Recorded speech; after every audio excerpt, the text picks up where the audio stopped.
na ulit ako, inyong kasari from Batangas. Ako po si Lizelle Domdom. Welcome po sa aking muting sari-sari store. At for today's video, ay i-share ko sa inyo dahil nga nung nakaraang vlog ko ay share ko sa inyo ng fiesta dito. So, meaning, mas malakas yung benta natin kumpara dun sa ordinaryong araw. Ano po, madali ang vlog lang to. I-share ko lang sa inyo yung ating benta ngayon mga kasari. Ayan, hindi ko pa siya naayos. Kahit na lagi ako nakatambay sa labas, pero may doorbell tayo at may CCTV tayo kaya monitor natin kung may bumibili sa tindahan natin kahit nasa malayo tayo. Na-check ko kung may bumibili or may nagdo-doorbell pag naririnig natin. Hindi ko sa inyo share, alam niyo naman, hindi ako nag-share ng benta ko sa sari-sari store ko. Pero ito yung ating napagbentahan ngayon dahil sa alak, sa mga soft drinks na binibili ng mga bisita ng kapitbahay natin na may okasyon, which is yung biyanan ko, yung hipag ko, sila yung may handaan. Pero ako hindi ko kaya magpa-okasyon ng ganyan. Sobrang hirap magpa-handa or magpa-occasion. Puyat-puyat. Yung asawa ko puyat kasi nanay niya yung nagpa-okasyon or nagpa-piesta or naghanda ng piesta. Ano ba yun? Ang gulo. Daling araw, kinuha yung baboy, tapos tinadtad, binarinade, hanggang bago tumanghali, nagluluto sila. Wala silang tulog. Pati yung manok na buhay pa, sila yung nagkatay, sila yung nagtanggal ng balahibo. So, mahirap magpa-okasyon. Kaya, ayoko nang ma-stress. Ayoko ma-stress sa ganyan. So, makikikain na lang tayo. So, ayan, share ko sa inyo ating parcel pa na natira nung nakaraang vlog natin, mga kasari. Ito, habang kumakain ako kanina, dumating to. At long parcel ang umahabol sa akin kanina. So, ito guys, Coco Food to. Dalawang parcel or dalawang check out yung ginawa dito ni Shopee.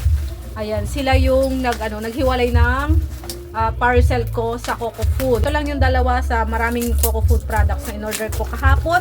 Kahapon ko lang place order pero nandito na agad. Hindi yata kasya sa isang plastic kaya pinaghiwalay ni Shopee. Meron tayong sour fruit beans.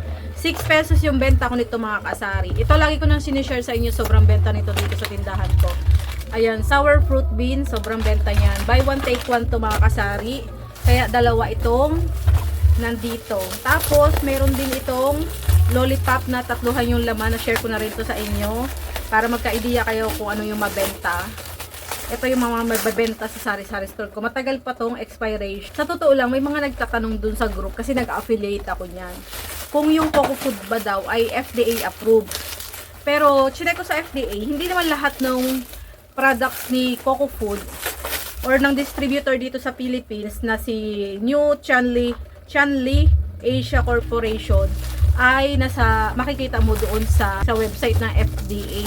Hindi lahat ay makikita mo yung products nila doon. Pero, eto kasi sila ay may license para mag-distribute or may license sila to distribute ng mga products na ganito. So, yung ibang products nila talaga ay FDA approved.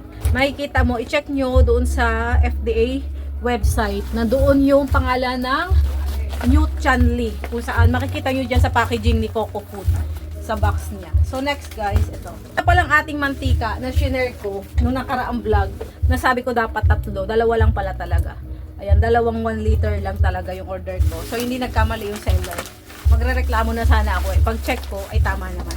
Next, order ulit tayo nitong sour belt kasi sobrang bilis niya maubos mga kasari. Ayan, sour tape, 2.5 kilos ito mga kasari. So, ibang flavor naman yung in-order ko kasi may cola pa ako diyang flavor, cola. Ngayon ay strawberry at saka rainbow. Ito ang pinakamabilis maubos yung rainbow mga kasari. Kaya kung gusto niyo mag-try rainbow, yung una nyong bilhin. 2.5 kilograms na yan mga kasari. Sobrang dami na. At doble-doble yung kita natin dyan. Kasi binilang ko yan. Lalagay ko na lang dyan kung ilang piraso. Approximately, ganyan yung laman. Ang laki ng tubo. 4 5 pesos yung benta ko. Next naman, ito. Ayan, diba? Natambakan na ako ng mga parcel.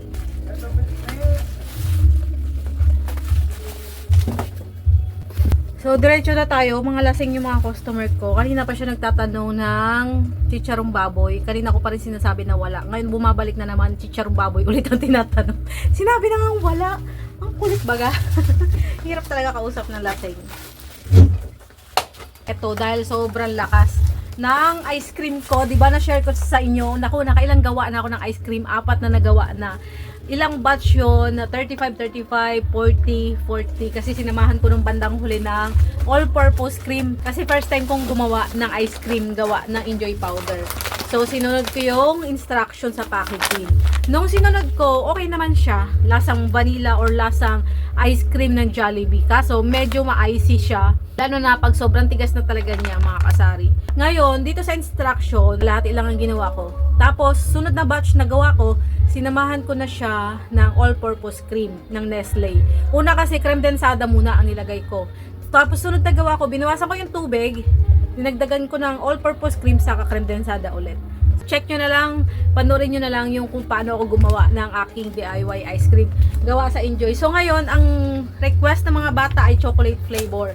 Kaya ang binili ko ay 2 flavor ng chocolate at saka isang flavor ng strawberry, mga kasari. So, sunod, bibili tayo ng vanilla. Pinaka magandang bilhin talaga yung vanilla kasi madali ka mag-experiment doon ng madali ka mag-experiment doon ng flavor. So, sa vanilla, pwede kang gumawa ng cookies and cream. Sa vanilla, pwede kang gumawa ng mango graham. So, yan maganda. Dito naman sa chocolate, chocolate lang talaga. Or kaya, lagyan mo siya ng toppings, ganyan. So, ang gustong-gusto kasi ng mga bata, yung cookies and cream na may toppings na marshmallow, mini marshmallow sa ibabaw. So, yan, gawa na kayo ng ice cream, DIY ice cream. Yan na yung ginawa ko. Hindi na ako nag-avail ng mga Selecta, Ace Ice Cream. Sa totoo lang, dalang-dala ako sa ganyan. Sobrang taas ng konsumo ng kuryente ng ref nila, ng freezer nila. Kaya talong-talo ka lang din. So, ang ginawa ko, mag-DIY na lang tayo. Solo pa natin yung kita. Diba? Magpapagod lang tayo ng konti, pero hindi tayo problema sa kuryente natin. Kasi sa totoo lang, mas mababa yung kuryente ng sarili nating ref kasi inverter yan, yung kundura nating ref. Yan mga kasari, sunod na parcel na nabuksan ko na to.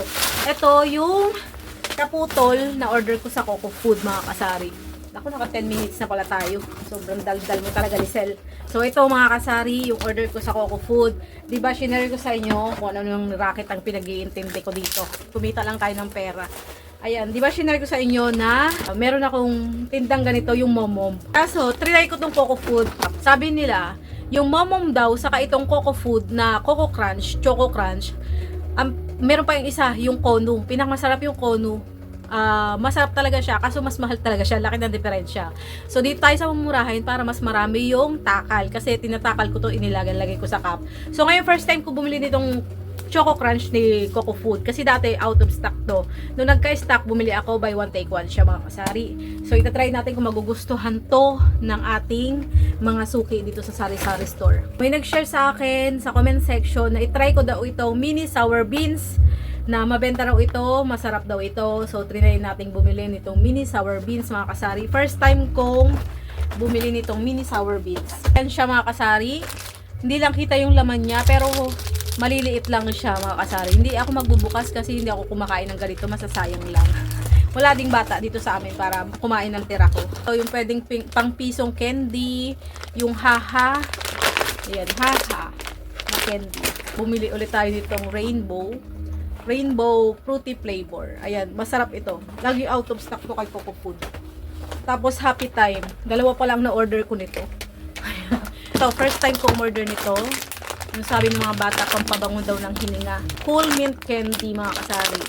Ayan, sobrang mura lang. Pwede na siya sa 2 piso, 3 peraso. Yan. So, sobrang benta nito, mga kasari. Para yung piso ng mga bata, meron pa rin mabibili. So, hanggang dyan na lang, mga kasari, sa video ito. Maraming salamat sa inyong panonood. Sa hindi pa nakasubscribe, please subscribe sa aking YouTube channel, Lisel Domdom. Maraming salamat. Bye-bye po. God bless.